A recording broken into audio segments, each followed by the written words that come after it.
Dear student, welcome to Biome Tutor classes. In this video lecture, we are going to discuss light reaction.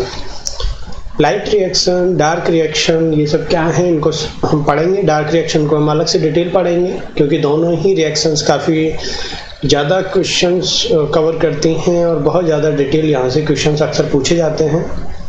तो present video lectures में हम light reaction को discuss करेंगे. किसी भी photosynthesis में अगर आप देखो तो दो रिएक्शंस होती हैं, light reaction and dark reaction. होता क्या है, जब भी क्लोरोप्लास्ट में ग्रेनम पे लाइट पड़ती है तो लाइट जो है लाइट रिएक्शन को इनिशिएट कर देती है. इस लाइट रिएक्शन के इनिशिएशन के कारण अभी लाइट रिएक्शन ग्रेनम में थाइलेकॉइड मेम्ब्रेन में होती है. किस तरीके से होती है उसको आज हम डिटेल पढ़ेंगे. लाइट रिएक्शन के बाद यहाँ पे ATP एंड NADPH ये दो कंपोनेंट फॉर्म होते हैं और इन दोनों कंपोनेंट को मिला के हम कहते हैं एसिमिलेटरी पावर. अक्सर ये वर्ड जो है आपको कई बार बुक्स में दिखता होगा. इन दोनों को हम मिला के बोलते हैं एसिमिलेटरी पावर क्योंकि बाद में यही दोनों कंपोनेंट ग्लूकोज फॉर्मेशन में कंट्रीब्यूट करते हैं. यहाँ पे जो लाइट रिएक्शन है ये थाइलेकॉइड मेम्ब्रेन में हो रही है और इसके बाद यहाँ जितनी भी प्रोडक्ट बन रहे हैं ATP और NADPH ये दोनों स्टोमा में कैल्विन साइकिल में एंटर हो जाते हैं. कैल्विन साइकिल में ATP, NADPH and atmospheric CO2 इन तीनों को मिला के वहाँ पे 3 कार्बन कंपाउंड ट्रायोज फॉस्फेट बनता है और यही ट्रायोज फॉस्फेट आगे चल के ग्लूकोज का निर्माण करता है. तो कहने का मतलब है कि यहाँ पे एक पार्ट तो ग्लूकोज इस फोटोसिंथेसिस का ऐसा है जो थाइलेकॉइड मेम्ब्रेन में हो रहा है और इसके परिणाम स्वरूप यहाँ ATP एंड NADPH फॉर्म हो रहे हैं. दूसरा जो पार्ट है वो कैल्विन साइकिल है जो कि स्टोमा में हो रहा है और इसके लिए लाइट रिएक्शन की तरह लाइट की प्रेजेंस मैंडेटरी नहीं है. हालांकि लाइट रिएक्शन में बने हुए प्रोडक्ट यहाँ यूज हो रहे हैं, इनडायरेक्टली ये लाइट रिएक्शन पे डिपेंडेंट है, लेकिन इसकी होने के लिए लाइट की प्रेजेंस जरूरी नहीं है. इसीलिए इसको हम डार्क रिएक्शन भी कहते हैं. इसीलिए फोटोसिंथेसिस जो है इसको हम दो पार्ट्स में डिवाइड करते हैं, light reaction and dark reaction. Light reaction को हम हिल रिएक्शन भी कहते हैं और डार्क रिएक्शन को हम ब्लैकमैन रिएक्शन भी कहते हैं. जो लाइट रिएक्शन है यहाँ पे क्या होता है, लाइट की प्रेजेंस में फॉस्फोराइलेशन ATP फॉर्म होती है और ATP के अलावा यहाँ NADPH भी बनता है. तो लाइट रिएक्शन में जब यहाँ फॉस्फोराइलेशन हो रहा है इन प्रेजेंस ऑफ लाइट, इसीलिए लाइट रिएक्शन को हम फोटोफॉस्फोराइलेशन भी कहते हैं. डार्क रिएक्शन को कैल्विन साइकिल भी कहते हैं, इसको आगे हम डिटेल पढ़ेंगे. लाइट रिएक्शन में मेनली जो प्रोडक्ट फॉर्म हो रहे हैं वो ATP एंड NADPH हो रहे हैं, जबकि डार्क रिएक्शन में जो प्रोडक्ट फॉर्म हो रहे हैं वो ग्लूकोज होता है. Light reaction thylakoid membrane and plasma membrane में होती है. अगर हम यूकैरियोटिक सिस्टम और ब्लू ग्रीन एल्गी में देखें तो यहाँ थाइलेकॉइड मेम्ब्रेन में होती है, लेकिन बहुत सारे ऐसे फोटोसिंथेटिक बैक्टीरिया हैं जैसे green sulphur bacteria, purple photosynthetic sulphur bacteria, इनकी प्लाज्मा मेम्ब्रेन में भी फोटोसिंथेटिक पिगमेंट्स पाए जाते हैं और इनकी प्लाज्मा मेम्ब्रेन में भी लाइट रिएक्शंस होती है. जबकि डार्क रिएक्शन जो है ये stroma of chloroplast, eukaryotic system में ये क्लोरोप्लास्ट के स्ट्रोमा में होती है. लेकिन अगर प्रोकैरियोटिक सिस्टम में देखें कुछ बैक्टीरिया जो फोटोसिंथेसिस करते हैं, क्योंकि वहाँ क्लोरोप्लास्ट तो पाए नहीं जाते, इसीलिए उस केस में ये साइटोसॉल में भी होती है. तो ये एक जनरल ओवरव्यू है कि फोटोसिंथेसिस को किस तरीके से हम दो रिएक्शंस में, दो फेज में डिवाइड कर रहे हैं. एक फेज लाइट पे डिपेंडेंट है, जो लाइट पे डिपेंडेंट है उसको हम लाइट रिएक्शन कह रहे हैं, जो लाइट पे डिपेंडेंट नहीं है उसको हम डार्क रिएक्शन कह रहे हैं. इसके बाद अब हम थोड़ा सा डिटेल चलते हैं लाइट रिएक्शन में, क्योंकि लाइट रिएक्शन में क्या है, ATP फॉर्म हो रही है. ATP form in presence of ATP form in presence of light।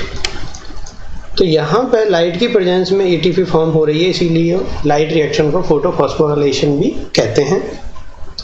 Photophosphorylation दो तरीके का होता है, non cyclic photophosphorylation, cyclic photophosphorylation. अब देखिए, आगे डिटेल बढ़ने से पहले इनको थोड़ा सा हम ये देखते हैं दोनों में अंतर क्या है। आगे वैसे मैकेनिज्म भी देखेंगे हम।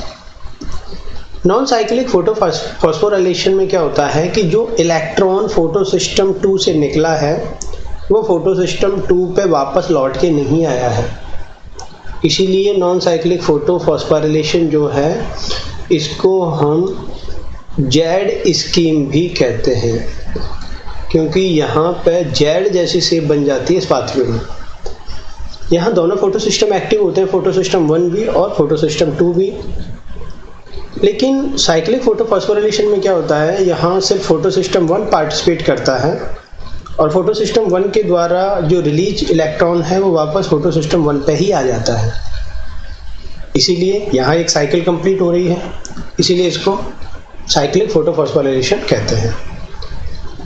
नॉन साइक्लिक फोटोफॉस्फोराइलेशन में ATP एंड NADPH दोनों फॉर्म होते हैं, जबकि साइक्लिक फोटोफॉस्फोराइलेशन में ओनली ATP फॉर्म हो रही है। नॉन साइक्लिक फोटोफॉस्फोराइलेशन में वाटर का ब्रेकडाउन हो रहा है, वाटर के ब्रेकडाउन को फोटोलाइसिस ऑफ वाटर कहते हैं, और यहाँ पे ऑक्सीजन रिलीज होती है। जब भी कभी फोटोलाइसिस ऑफ वाटर होगा यहाँ O2 रिलीज होगी, क्योंकि ऑक्सीजन का निर्माण वाटर से होता है, वाटर के टूटने से होता है। जबकि साइक्लिक फोटोफॉस्फोराइलेशन में कोई भी फोटोलाइसिस ऑफ वाटर नहीं होता है, इसीलिए यहाँ ऑक्सीजन भी नहीं निकलती। नॉन साइक्लिक जो प्रोसेस है, ये जो ऑक्सीजनिक फोटोसिंथेसिस हो रहा है वहाँ पर मोस्ट कॉमनली होता है, सबसे ज़्यादा यही होता है।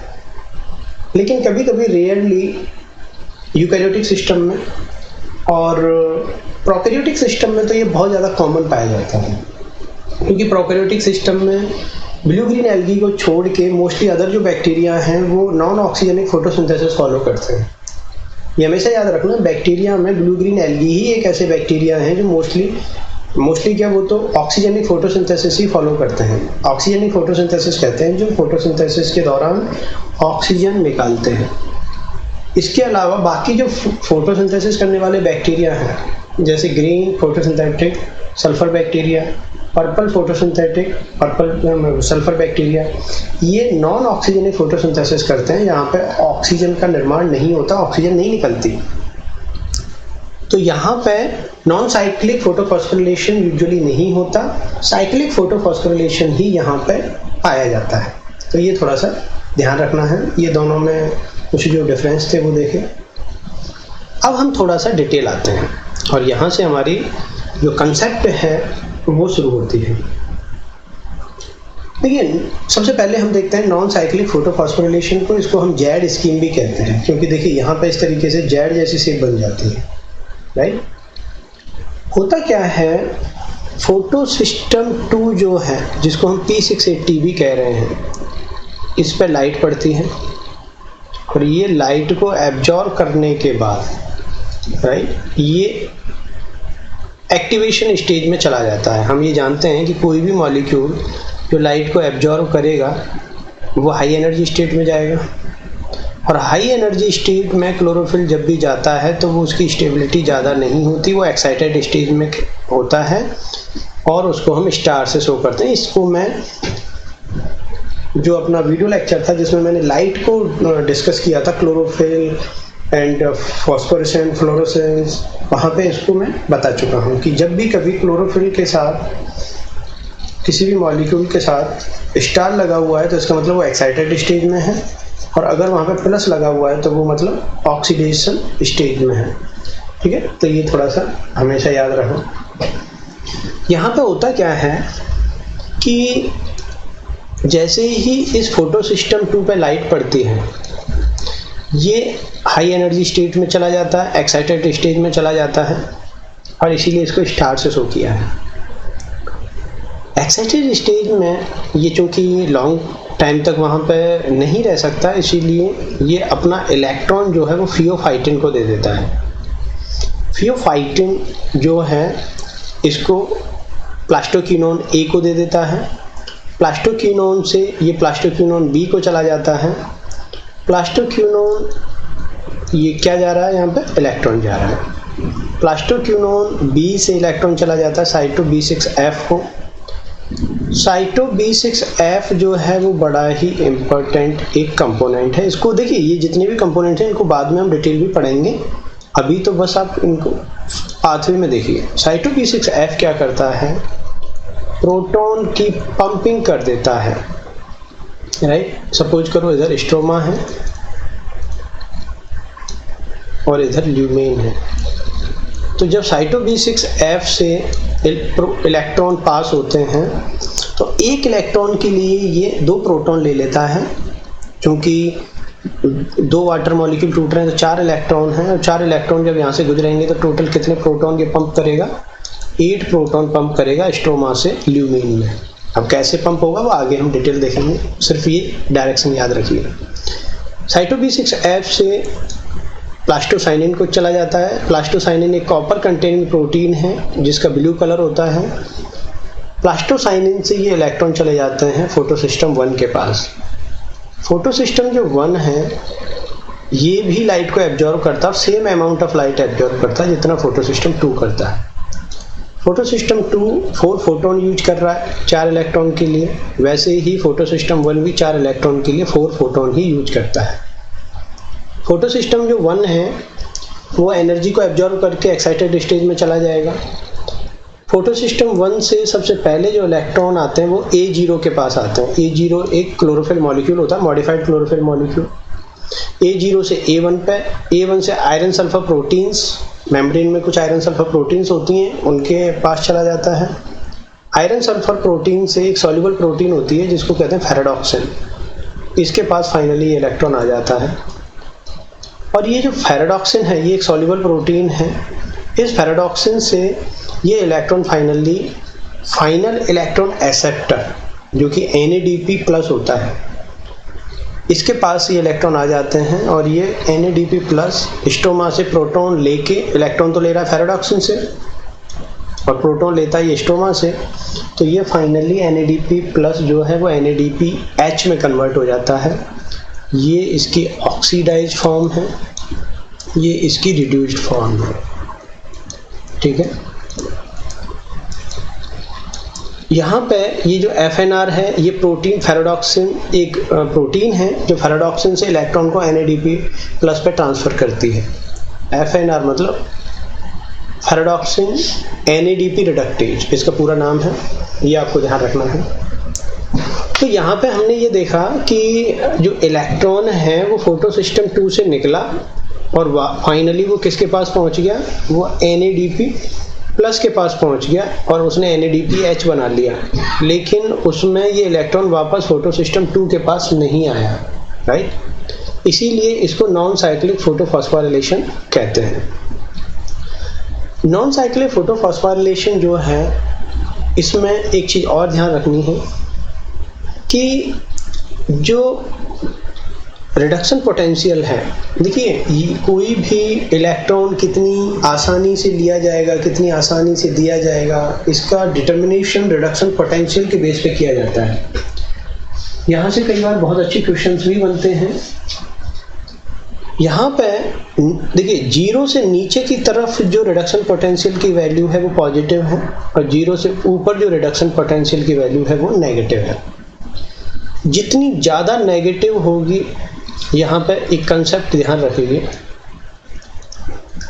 मोर पॉजिटिव रिडक्शन पोटेंशियल, जितना ज़्यादा रिडक्शन पोटेंशियल पॉजिटिव होगा वो मोर ऑक्सीडाइजिंग होगा।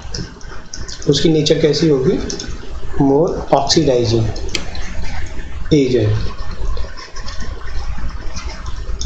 अब जब भी मैं बोलता हूँ कि मोर पॉजिटिव रिडक्शन पोटेंशियल जितना ज़्यादा होगा वो उतना ही ऑक्सीडाइजिंग एजेंट होगा। इसका मतलब ऑक्सीडाइजिंग एजेंट किसको कहते हैं, ऑक्सीडाइजिंग एजेंट कहते हैं जो दूसरे का तो ऑक्सीडेशन कर दे और खुद का रिडक्शन। राइट। तो दूसरे का जब ऑक्सीडेशन करेगा, राइट, तो दूसरे का ऑक्सीडेशन करेगा तो खुद का क्या करेगा, रिडक्शन। तो more easily electron accept, oxidising reagent वो ज़्यादा अच्छा माना जाएगा जो आसानी से इलेक्ट्रॉन को एक्सेप्ट कर ले किसी और से।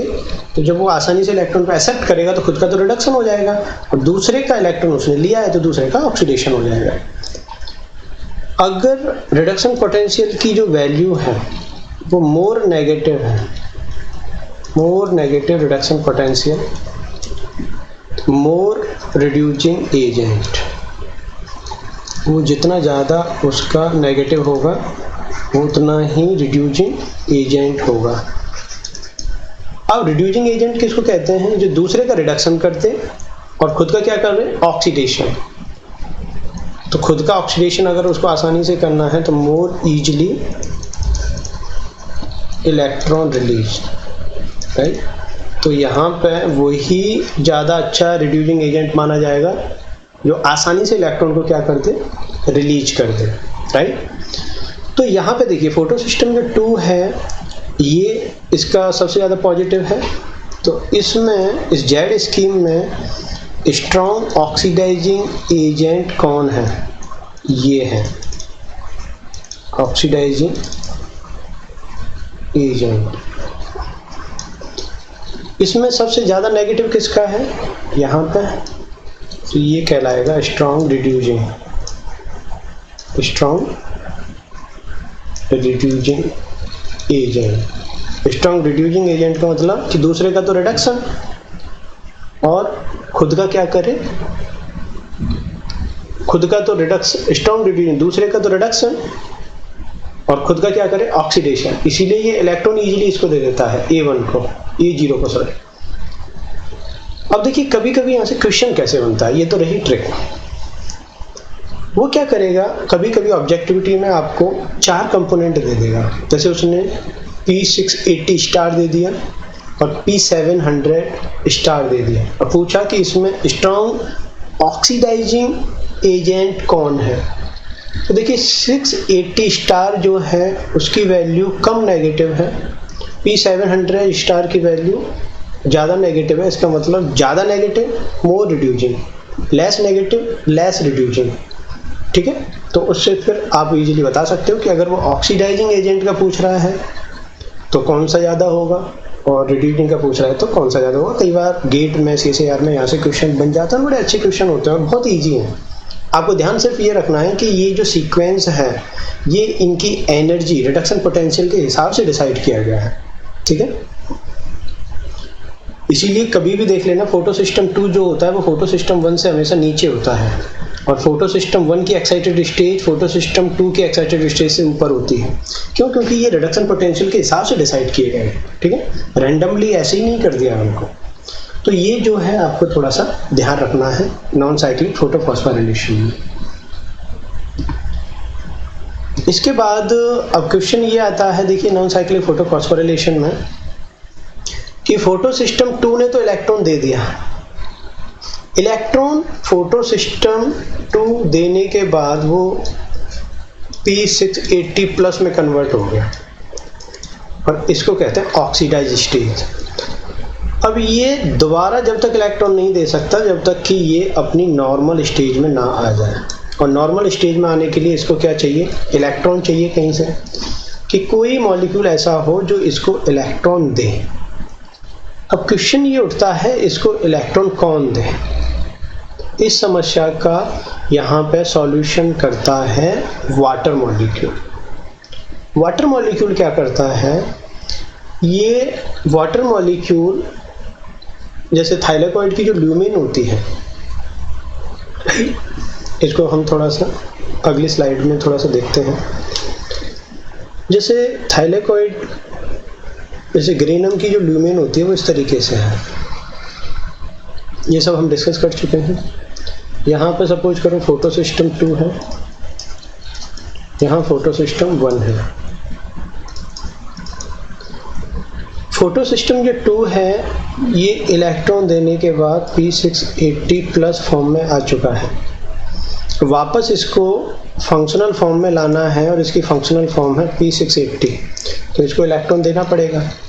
तो इसको वापस से फंक्शनल बनाने के लिए यहाँ पे वाटर का ब्रेकडाउन होता है इस ल्यूमेन में। बाहर वाला जो हिस्सा है ये तो स्ट्रोमा है और अंदर वाला जो हिस्सा है ये क्या है, ये ल्यूमेन है। तो यहाँ ल्यूमेन में होता क्या है, वाटर मॉलिक्यूल टूटेंगे। यहाँ 2 वाटर मॉलिक्यूल टूटते हैं तो उससे 4 प्रोटॉन 4 इलेक्ट्रॉन प्लस 1 ऑक्सीजन यहाँ से रिलीज होती है। और ये इलेक्ट्रॉन जो हैं ये किसको चले जाते हैं, इस ऑक्सीडाइज फोटोसिस्टम 2 को चले जाते हैं। ऑक्सीडाइज फोटोसिस्टम 2 इनको एक्सेप्ट करने के बाद वापस अपनी फंक्शनल स्टेज में आ जाता है और फिर से वो लाइट को एक्सेप्ट करके फोटोफॉस्फोराइलेशन को स्टार्ट कर देता है। लेकिन यहाँ पे एक प्रॉब्लम है। प्रॉब्लम क्या है, प्रॉब्लम इलेक्ट्रॉन देने में नहीं है फोटोसिस्टम 2 को। स्टोर्क-आइंस्टीन जो लॉ है वो यहाँ पे एक प्रॉब्लम पैदा करता है। स्टोर्क-आइंस्टीन एक लॉ है और स्टोर्क-आइंस्टीन लॉ ये कहता है कि क्लोरोफिल मॉलिक्यूल जब भी कभी इलेक्ट्रॉन रिलीज करेगा वो एक बार में एक ही इलेक्ट्रॉन रिलीज करेगा, राइट। और जब तक कि वो ये लॉ ये कहता है कि क्लोरोफिल जो मॉलिक्यूल है, चाहे वो कोई सा भी क्लोरोफिल हो, वो क्लोरोफिल प्लस और ये यहाँ पे मान लो इसने इलेक्ट्रॉन रिलीज कर दिया, तो क्लोरोफिल जो अब देखिए ये तो है ऑक्सीडाइज्ड फॉर्म, ये क्या है, ऑक्सीडाइज्ड फॉर्म। अब इस ऑक्सीडाइज्ड फॉर्म ऑफ क्लोरोफिल से वापस अगर इसको अपनी फंक्शनल फॉर्म में आना है तो इसको कहीं से इलेक्ट्रॉन चाहिए और ये इलेक्ट्रॉन जो है वाटर देगा। लेकिन वाटर के साथ एक समस्या है। स्टोर्क-आइंस्टीन लॉ के हिसाब से क्लोरोफिल तो एक एक करके इलेक्ट्रॉन रिलीज करेगा, लेकिन जो 2 वाटर ब्रेकडाउन हो रहे हैं और उन 2 वाटर के ब्रेकडाउन से 4 प्रोटॉन एंड 4 इलेक्ट्रॉन जो आ रहे हैं, तो ये 4 इलेक्ट्रॉन एक ही साथ रिलीज हो रहे हैं, जबकि क्लोरोफिल एक एक करके रिलीज कर रहा है। तो अगर एक बार में 2 वाटर मॉलिक्यूल ब्रेकडाउन होते हैं तो वो 4 इलेक्ट्रॉन रिलीज कर देंगे, लेकिन क्लोरोफिल को तो एक ही चाहिए क्योंकि क्लोरोफिल ने अभी एक ही इलेक्ट्रॉन रिलीज किया है। बाकी 3 इलेक्ट्रॉन को तब तक कहाँ रखा जाए, दैट इज द इश्यू। तो इस इश्यू को सॉल्व करता है ऑक्सीजन इवॉल्विंग कॉम्प्लेक्स में पाए जाने वाले मैंगनीज आयन। वाटर का जो ब्रेकडाउन है इसको एक एंजाइम कैटालाइज करता है, इसको कहते हैं OEC। इसका फुल फॉर्म है ऑक्सीजन इवॉल्विंग कॉम्प्लेक्स। ये जो ऑक्सीजन इवॉल्विंग कॉम्प्लेक्स है ये फोटोसिस्टम 2 से अटैच होता है और ये ल्यूमेन की साइड में होता है। जैसे फोटोसिस्टम 2 ये है, तो यहाँ पर इस ल्यूमेन की साइड में ये ऑक्सीजन इवॉल्विंग कॉम्प्लेक्स जो मैं येलो कलर से दिखा रहा हूँ ये इधर की साइड में होता है और ये यहाँ पर वाटर को ब्रेक डाउन करता है और जो भी चीज़ें ब्रेक डाउन होकर बन रही हैं वो ल्यूमेन में फ्री होती हैं। प्रोटॉन जो 4 प्रोटॉन बने ये ल्यूमेन में फ्री होते हैं, ऑक्सीजन भी ल्यूमेन में फ्री कर दी जाती है और इलेक्ट्रॉन जो हैं वो फोटोसिस्टम 2 को दे दिए जाते हैं। तो ये यहाँ पर देने में भी क्या इशू था, ये हमने बताया आपको कि भाई ये दिक्कत आ रही है। क्लोरोफिल एक एक करके इलेक्ट्रॉन लेगा, वाटर मॉलिक्यूल के ब्रेकडाउन से जो 4 इलेक्ट्रॉन आ रहे हैं वो एक ही बार में रिलीज हो जाते हैं। तो बाकी क्लोरोफिल ने तो 1 इलेक्ट्रॉन ले लिया, लेकिन बाकी के 3 इलेक्ट्रॉन को आप तब तक कहाँ डील करोगे। इस प्रॉब्लम को सॉल्व करता है ऑक्सीजन इवॉल्विंग कॉम्प्लेक्स और इसमें मौजूद मैंगनीज आयन। ये बहुत इंपॉर्टेंट है। देखिए फोटोलाइसिस ऑफ वाटर को समझिए। यहाँ पे होता क्या है, वाटर के 2 मॉलिक्यूल यहाँ ब्रेक डाउन होते हैं और 2 मॉलिक्यूल ब्रेक डाउन होने के कारण यहाँ 4 प्रोटॉन 4 इलेक्ट्रॉन और 1 ऑक्सीजन मॉलिक्यूल बनता है। यहाँ पे जो एंजाइम पार्टिसिपेट करता है उसको कहते हैं ऑक्सीजन इवॉल्विंग कॉम्प्लेक्स। जैसे यहाँ पे जो है OEC। इस ऑक्सीजन इवॉल्विंग कॉम्प्लेक्स में 4 मेटल्स जो हैं वो बहुत इंपॉर्टेंट होती हैं। इसमें 4 तो मैंगनीज आयन पाए जाते हैं, 1 कैल्शियम पाई जाती है, ये बहुत इंपॉर्टेंट है, और 1 या 2 क्लोराइड आयन पाए जाते हैं। और इसमें most important out of this 3 ions, most important जो आयंस का रोल होता है यहाँ पे वो होता है manganese ion, role in PS2 या ये कहें ऑक्सीजन इवॉल्विंग कॉम्प्लेक्स। अब ये मैंगनीज करते क्या है, ये देखिए होता क्या है। यहाँ पे ऑक्सीजन इवॉल्विंग कॉम्प्लेक्स में जो मैंगनीज है ये डिफरेंट ऑक्सीडेशन स्टेज में पाई जाती है। Mn+1, Mn+2, Mn+3, Mn+4। यहाँ पे जो मैंगनीज है वो 5 ऑक्सीडेशन स्टेज में पाई जाती है। ये ऑक्सीडेशन स्टेज कौन कौन सी है? Mn की जो ऑक्सीडेशन स्टेज है वो होती है 0, 1, 2, 3 एंड 4। अब यहाँ पे मैंगनीज जब 0 ऑक्सीडेशन स्टेज में होती है तो उसको H0 कहते हैं, जब +1 में होती है तो S1, +2 में होती है तो H2, +3 में होती है तो S3, +4 में होता है तो S4, राइट। और S4 को वाटर के टूटने से जो 4 इलेक्ट्रॉन है वो मिल जाते हैं, क्योंकि यहाँ पे Mn+4 स्टेज में है और वो 4 के 4 इलेक्ट्रॉन को एक साथ ले लेता है। तो होता क्या है, जो वाटर है, जो वाटर टूट रहा है, वाटर के टूटने से जो 4 इलेक्ट्रॉन आए हैं, ये 4 इलेक्ट्रॉन वाटर अपने चारों इलेक्ट्रॉन Mn+4 को देता है। तो देखिए Mn+4 को जैसे ही वाटर के टूटने से 4 इलेक्ट्रॉन मिले वो Mn ऑक्सीडेशन फॉर्म में आ गए, 0 ऑक्सीडेशन फॉर्म में आ गए। अब Mn से Mn+ में जाएगा तो 1 इलेक्ट्रॉन निकलेगा, वो इलेक्ट्रॉन जो है रिलीज हो गया।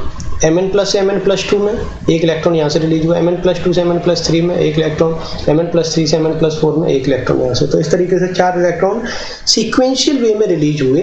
और ये चारों इलेक्ट्रॉन फोटोसिस्टम 2 की एक प्रोटीन होती है जिसको बोलते हैं D1 पॉलीपेप्टाइड। और D1 पॉलीपेप्टाइड में टायरोसिन एक एमिनो एसिड होता है 161 पोजीशन पर। इस टायरोसिन एमिनो एसिड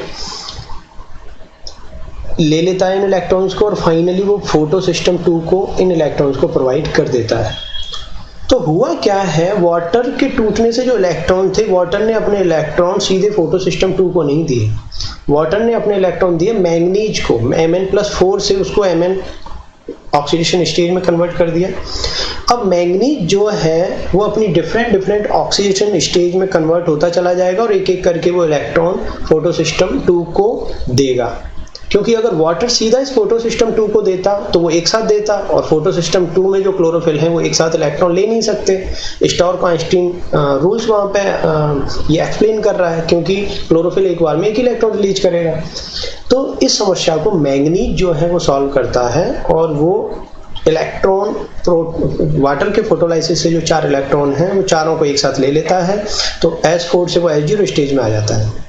लेकिन अब H0 से S1 में जाएगा तो 1 इलेक्ट्रॉन यहाँ पर रिलीज किया, तो ये सीधा चला गया फोटोसिस्टम 2 को। फिर Mn जब भी जरूरत पड़ी तो वो Mn+1 से Mn+2 में चला जाएगा, 1 इलेक्ट्रॉन यहाँ से रिलीज हुआ।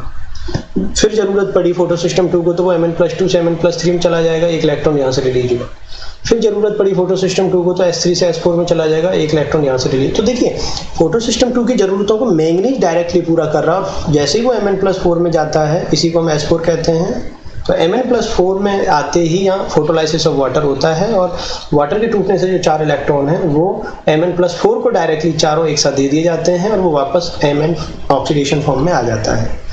तो कहने का मतलब है कि फोटोलाइसिस ऑफ वाटर में जो सबसे इम्पोर्टेंट रोल है वो मैंगनीज आयन का है, और किस तरीके से मैंगनीज जो है वो रोल प्ले कर रहा है उसको हमने यहाँ पे देखा आपके साथ। तो ये बहुत ही इम्पोर्टेंट चीज़ है, ये आपको ध्यान रखनी है। स्प्लिटिंग ऑफ वाटर में। अब थोड़ा सा हम आगे बढ़ते हैं। हमने नॉन साइक्लिक फोटोफॉस्फोराइलेशन को देखा। इसमें हमने ये देखा कि अगर इसका एक ओवरव्यू लिया जाए तो भाई सबसे पहले 4 फोटोन वो फोटो सिस्टम 2 पे पड़े। फोटो सिस्टम 2 एक फोटोन में 1 इलेक्ट्रॉन निकालता है, तो जब इसने 4 फोटोन लिए तो 4 इलेक्ट्रॉन निकाले, और ये चारों इलेक्ट्रॉन जो हैं ये डिफरेंट मोबाइल कैरियर के माध्यम से ये कहाँ पे पहुँच गए, साइटोक्रोम B6F पे। साइटोक्रोम B6F जो है एक इलेक्ट्रॉन को जब आगे बढ़ाता है और साइटोक्रोम B6F देता है इन इलेक्ट्रॉन को, प्लास्टोसाइनिन को हम ये देख चुके हैं। तो साइटोक्रोम B6F एक इलेक्ट्रॉन को आगे प्लास्टोसाइनिन को ट्रांसफर करने की एवज में 2 प्रोटॉन, राइट, 2 प्रोटॉन को पंप कर देता है। कहाँ से? स्टोमा से ल्यूमेन में। ये अंदर का पार्ट ल्यूमेन है। क्योंकि यहाँ से 4 इलेक्ट्रॉन जा रहे हैं, तो जब 4 इलेक्ट्रॉन जाएंगे तो यहाँ से कितने प्रोटॉन पंप होंगे? 8 प्रोटॉन। ये थोड़ा सा मिस्टेक था, इसको हमने करेक्ट कर लिया। तो यहाँ पे 8 प्रोटॉन जो हैं वो स्ट्रोमा से ल्यूमेन में चले गए जब 4 proton cytochrome B6 4 electron cytochrome B6F से ट्रांसफर हुआ। फाइनली ये चारों इलेक्ट्रॉन प्लास्टोसाइनिन के माध्यम से ये चले जाते हैं फोटो सिस्टम 1 के पास। फोटो सिस्टम 1 भी एक इलेक्ट्रॉन के लिए 1 फोटोन यूज करता है, और फाइनली ये NADP प्लस के पास चले जाते हैं डिफरेंट एक्सेप्टर के माध्यम से। ये हम पढ़ ही चुके हैं। और FNR प्रोटीन NADP को NADPH में कन्वर्ट कर देती है। लेकिन यहाँ ये तो हम पढ़ ही चुके थे, इसको हम दोबारा क्यों देख रहे हैं? उसका एक कारण था।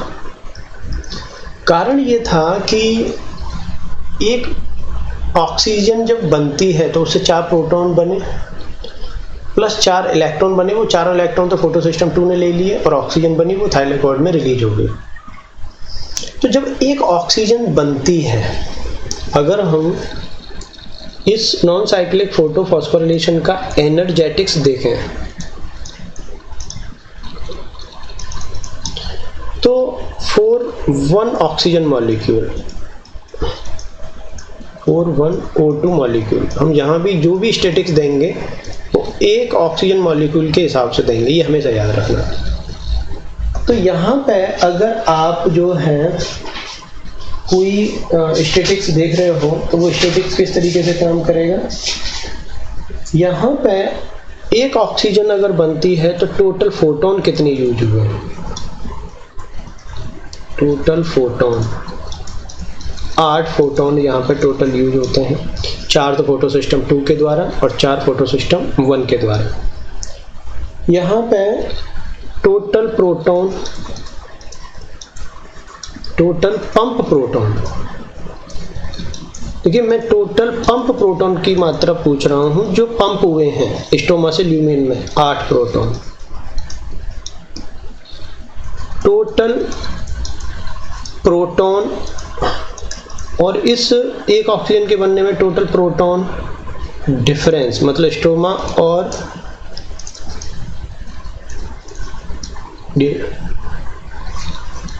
स्टोमा ल्यूमेन में कितने प्रोटॉन का डिफरेंस पैदा हुआ एक ऑक्सीजन बनने में? तो देखिए 8 प्रोटॉन तो यहाँ से शिफ्ट हुए, स्टोमा से ल्यूमेन में सीधे आए हैं, प्लस 4 जो ये प्रोटॉन है, ये प्रोटॉन वाटर के टूटने से बनते हैं, तो इनका भी तो काउंटिंग रखनी, क्योंकि डिफरेंस तो इन्होंने भी पैदा किया, 4 प्रोटॉन। ठीक है, तो टोटल यहाँ पे डिफरेंस जो पैदा कर रहे हैं वो कितने प्रोटॉन कर रहे हैं? 12 प्रोटॉन कर रहे हैं, ये हमेशा याद रखना। नंबर ऑफ NADPH, कितने यहाँ पे NADPH बने? देखिए 2 बने। कैसे बने? एक NADPH जो होता है वो 2 इलेक्ट्रॉन को लेता है, तो यहाँ पे कितने इलेक्ट्रॉन ट्रांसफर हुए हैं? एक ऑक्सीजन के बनने में 4, तो इसीलिए यहाँ पे 2 NADPH बनते हैं। और टोटल ATP फॉर्म। देखिए ATP को लेके थोड़ा सा कंफ्यूजन है, बहुत सारी बुक्स 3 लिखती हैं, बहुत सारी बुक्स 4 लिखती हैं। बहुत सारी बुक्स ये कहती हैं कि एक ATP के लिए 4 प्रोटॉन पंपिंग होना चाहिए तब बनेगा, बहुत सारी बुक्स 3 कहती हैं, तो उसी हिसाब से इनका ATP की जो संख्या है वो वेरी हो जाती है। यहाँ पे अब ये देखते हैं, ये तो रहा एनर्जेटिक्स की जो नॉन साइक्लिक फोटोफॉस्फोरिलेशन है उसका एनर्जेटिक्स क्या है, लेकिन ये एटीपी कैसे बना। ठीक है, देखिए यहाँ पे ये जो 8 प्रोटॉन हैं ये तो साइटो B6F के द्वारा पंप किए गए हैं, 4 प्रोटॉन यहाँ पे वाटर के टूटने से बने, तो टोटल कितने हो गए, 12 प्रोटॉन हो गए। ये रिएक्शन और बढ़ती चली जाएगी, तो 12 से 24, 24 से 36, राइट, फिर 48, इस तरीके से ये प्रोटॉन का डिफरेंस स्टोमा ल्यूमिन में बढ़ता चला जाएगा। तो होगा क्या फाइनली, जब ये लाइट रिएक्शन यहाँ पे स्टार्ट हो गई है तो उसके परिणाम स्वरूप होगा ये कि ल्यूमिन की जो पीएच है, क्योंकि अंदर प्रोटॉन की संख्या बढ़ रही है तो पीएच कम होगी, तो यहाँ पे ल्यूमिन की पीएच 5 हो जाती है दिन के बाद, और जो स्ट्रोमा है, स्ट्रोमा की पीएच 8 to 8.5 तक चली जाती है। ठीक है, तो देखिए पीएच में 3 से 3.5 यूनिट का डिफरेंस आ गया। अब ये पीएच का जो डिफरेंस है ये क्यों है, वो इसलिए है क्योंकि यहाँ पे H+ आयन की जो कंसंट्रेशन है वो डिफर है। ल्यूमिन में H+ आयन जो है ये ज़्यादा है, और स्ट्रोमा में H+ आयन की कंसंट्रेशन जो है वो क्या है, कम है। अब H+ आयन की कंसंट्रेशन ल्यूमिन में ज़्यादा, स्ट्रोमा में कम है, तो H+ आयन जो है वो क्या कोशिश करेंगे, वो ये कोशिश करेंगे कि वापस से किधर आया जाए, स्ट्रोमा में आया जाए। इस पीएच के डिफरेंस के कारण यहाँ पे एक इलेक्ट्रोकेमिकल प्रोटॉन ग्रेडियंट भी डेवलप हो गया है, और इसके कारण अंदर के जो प्रोटॉन है इनके पास एक एनर्जी आ गई है जिसको पोटेंशियल एनर्जी कहते हैं। जब ये प्रोटॉन वापस आएंगे तो इनको आने का एक ही रास्ता है, वो है F0F1 ATPase। क्योंकि ये क्लोरोप्लास्ट में पाया जा रहा है, उसको हम स्टडी कर रहे हैं, इसलिए CF0 CF1 ATPase भी इसको कहते हैं। जब प्रोटॉन इसमें होके आएंगे तो वो अपनी एनर्जी, जो पोटेंशियल एनर्जी उनके इलेक्ट्रोकेमिकल प्रोटॉन ग्रेडियंट के कारण थी, उसको वो रिलीज करेंगे, और इसी एनर्जी का यूज करके ADP को ये ATP में कन्वर्ट कर देते हैं। बहुत सारी बुक्स ये कहती हैं कि जब 3 प्रोटॉन यहाँ से आएंगे तो वो एक ATP बनाता है।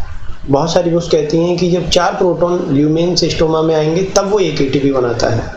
तो इसीलिए यहाँ पे ATP को लेके थोड़ा सा वेरिएशन आता है। बहुत सारी बुक्स 3 ATP लिखती हैं, बहुत सारी बुक्स 4 ATP लिखती हैं। क्यों? क्योंकि अगर 3 के हिसाब से हम कैलकुलेट करें ATP का फॉर्मेशन तो हमारी वैल्यू 4 आएगी, और 4 प्रोटॉन के हिसाब से अगर हम कैलकुलेट करें तो नंबर ऑफ ATP फॉर्मेशन 3 आएगा। तो ये दोनों ही चीज़ें आपको ध्यान रखनी है, क्योंकि यहाँ थोड़ा सा क्लियरिटी कम है। माइटोकॉन्ड्रिया में तो जैसे क्लियर ये बोला जाता है, यहाँ थोड़ा सा इसको लेके डिबेट है, और ये चीज़ें थोड़ा सा डिफरेंस पैदा कर रही हैं। तो इस तरीके से यहाँ पे ATP फॉर्म हुई। यहाँ पे जब भी कभी देखिए ATP फॉर्म होगी, इलेक्ट्रोकेमिकल प्रोटॉन ग्रेडियंट, उसमें 2 चीज़ें इंपॉर्टेंट होती हैं, delta pH and delta Sai. ECPG कहते हैं electrochemical proton gradient. Delta pH इसको कहते हैं pH ग्रेडियंट, और डेल्टा साई को कहते हैं मेम्ब्रेन पोटेंशियल। ठीक है, इसको कहते हैं मेम्ब्रेन पोटेंशियल। मैं इसको क्यों डिस्कस कर रहा हूँ, क्योंकि क्लोरोप्लास्ट इलेक्ट्रोकेमिकल प्रोटॉन ग्रेडियंट 2 जगह बहुत ज़्यादा हम स्टडी करते हैं।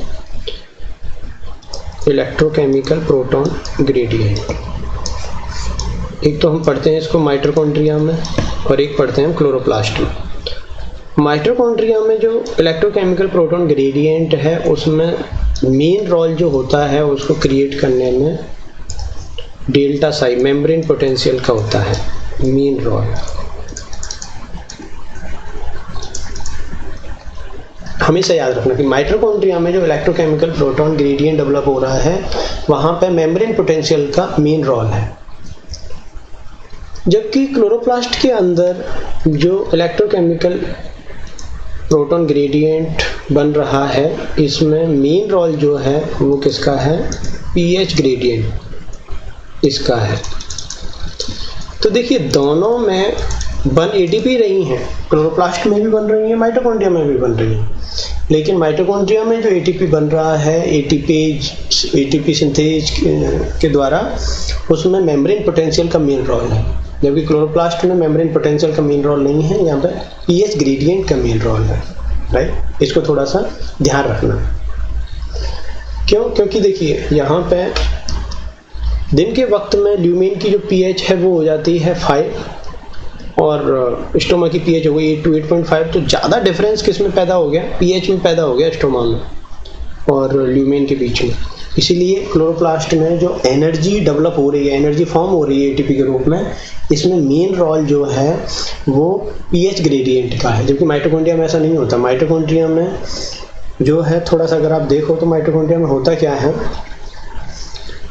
माइटोकॉन्ड्रिया में जैसे अंदर का जो मैट्रिक्स है, ये माइटोकॉन्ड्रिया है, अंदर का जो मैट्रिक्स है इसकी पीएच 8 तक हो जाती है और बाहर जो इंटरमेम्ब्रेन स्पेस है इसकी पीएच 7 तक होती है। तो यहाँ पर पीएच ग्रेडियंट सिर्फ एक ही यूनिट का डिफरेंस रखता है, लेकिन क्लोरोप्लास्ट में पीएच ग्रेडियंट जो 3 से 3.5 यूनिट का डिफरेंस रखता है, क्योंकि ल्यूमेन में पीएच है 5 और स्टोमा में है 8 to 8.5, तो इनमें डिफरेंस कितना आ गया, 3.5 तक का डिफरेंस आ गया। इसीलिए यहाँ क्लोरोप्लास्ट में जो है वो मेन जो एनर्जी डेवलप हो रही है, एटीपी फॉर्म हो रही है, उसमें पीएच ग्रेडियंट का मेन रोल है, जबकि माइटोकॉन्ड्रिया में मेम्ब्रेन पोटेंशियल का मेन रोल है। इसको थोड़ा ध्यान रखना है।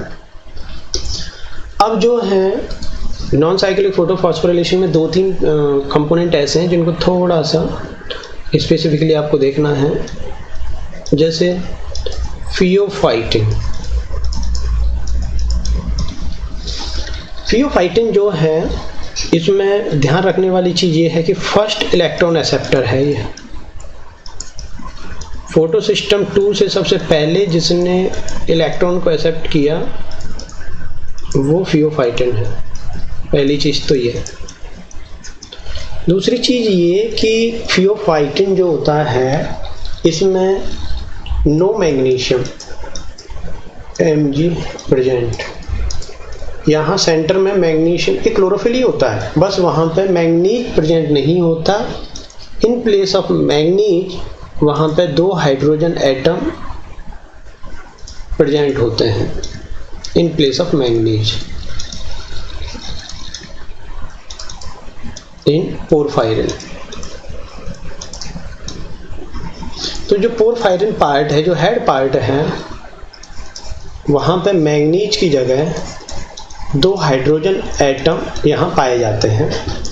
अब जो क्लोरोफिल का कलर था वो तो मैग्नीज के कारण था। जब मैग्नीज था तो उसका क्लोरोफिल का कलर ग्रीन था, लेकिन चूंकि यहाँ पे मैग्नीज तो है ही नहीं, हाइड्रोजन एटम है, इसीलिए फियोफाइटिन जो है वो कलरलेस है। ये जो फियोफाइटिन है ये कलरलेस पिगमेंट है। ये कलरलेस पिगमेंट क्यों है? क्योंकि यहाँ पे मैग्नीज नहीं पाया जा रहा है। ठीक है। इसके बाद जो है थोड़ा सा आगे बढ़ते हैं। फियोफाइटिन के बाद इलेक्ट्रॉन जाता है प्लास्टोक्विनोन के पास, राइट। प्लास्टोक्विनोन जो है ये दूसरा इंपॉर्टेंट एक कंपोनेंट है। प्लास्टोक्विनोन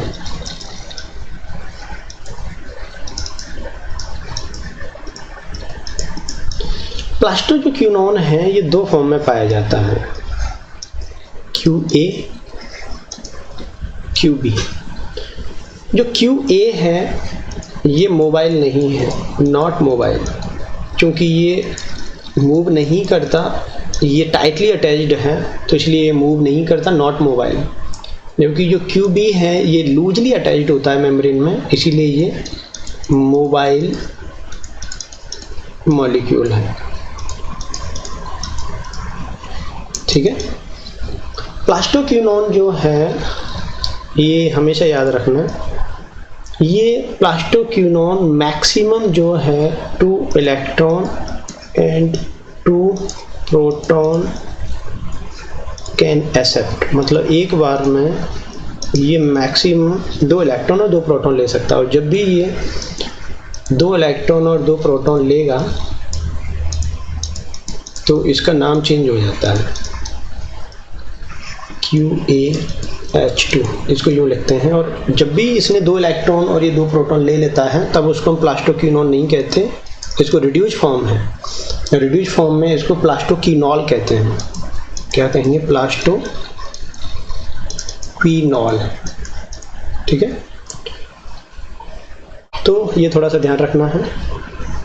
और प्लास्टोक्विनोल जो है वो आगे चल के अपना जो इलेक्ट्रॉन देता है वो देगा साइटो B6F कॉम्प्लेक्स को। साइटो B6F कॉम्प्लेक्स जो है वो हमारा अगला कंपोनेंट है। Cyto B6F।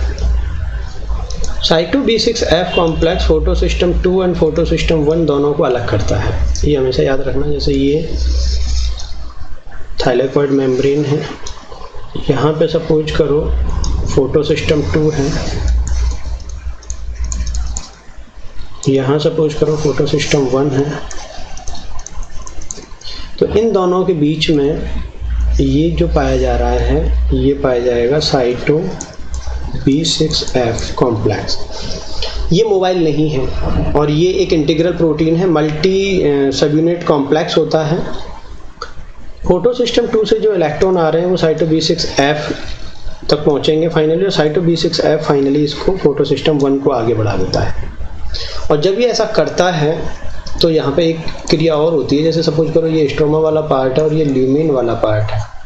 तो साइटो B6F क्या करता है, जब इलेक्ट्रॉन को फोटो सिस्टम 2 से जो आ रहे हैं उसको फोटो सिस्टम 1 की तरफ मूव कराता है, तो उस टाइम वो प्रोटॉन की पंपिंग कर देता है स्ट्रोमा से ल्यूमिन की तरफ। एक इलेक्ट्रॉन को जब ये पंप करता है तो ये 2 प्रोटॉन की पंपिंग करता है। तो यहाँ से एक ऑक्सीजन बनाने के लिए कितने इलेक्ट्रॉन गुजरेंगे? 4 इलेक्ट्रॉन। तो साइटो B6F जो है टोटल 8 प्रोटॉन की पंपिंग कर देता है। कहाँ से कहाँ? स्ट्रोमा से ल्यूमिन में। ये हमेशा याद रखना, ठीक है। साइटो B6F जो है इसमें एक साइकिल पाया जाता है, उसको कहते हैं क्यू साइकिल या quinone cycle. Q cycle present in cyto B6F complex. अब ये क्यू साइकिल क्या है? क्योंकि देखिए आगे चल के साइटो B6F प्लास्टोसाइनिन को अपना इलेक्ट्रॉन दे रहा है, तो प्लास्टोसाइनिन को ये अपना इलेक्ट्रॉन डायरेक्ट नहीं देता, एक साइकिल के थ्रू देता, उसी को हम क्यू साइकिल कहते हैं। बाकी हमें अभी उतना डिटेल नहीं पढ़ना है। अगला जो हमारा कंपोनेंट है वो है प्लास्टोसाइनिन। इसको हम यहीं देख लेते हैं। प्लास्टोसाइनिन, प्लास्टोसाइनिन को हम PC भी बोलते हैं। ये एक कॉपर कंटेनिंग प्रोटीन है, ये याद रखना, कॉपर कंटेनिंग प्रोटीन है। साइटोक्रोम B6F से ये इलेक्ट्रॉन लेती है और ये फोटो सिस्टम 1 को देती है। दूसरा जो साइटो B6F है, सॉरी ये प्लास्टोसाइनिन जो है, ये plastocyanin present only in oxygenic photosynthesis, in oxygenic photosynthesis. जहाँ कहीं भी ऑक्सीजेनिक फोटोसिंथेसिस हो रहा है ऑर्गेनिज्म, तो ऑर्गेनिक ऑक्सीजेनिक फोटोसिंथेटिक ऑर्गेनिज्म में ही ये पाया जाता है प्लास्टोसाइनिन, राइट। ये थोड़ा सा ध्यान रखना, क्योंकि इसमें कॉपर पाया जा रहा है तो ऑब्वियसली इसका कलर भी ब्लू रहता है। दूसरा है साइक्लिक फोटोफॉस्फोराइलेशन। कभी कभी क्या होता है कि सेल के अंदर NADPH इसकी कंसंट्रेशन बहुत ज़्यादा होती है, तो सेल को ये ज़रूरत नहीं होती कि भाई वो NADPH बनाए। मतलब ग्लूकोज बनाने के लिए 2 चीज़ों की ज़रूरत होती है, ATP एंड NADPH।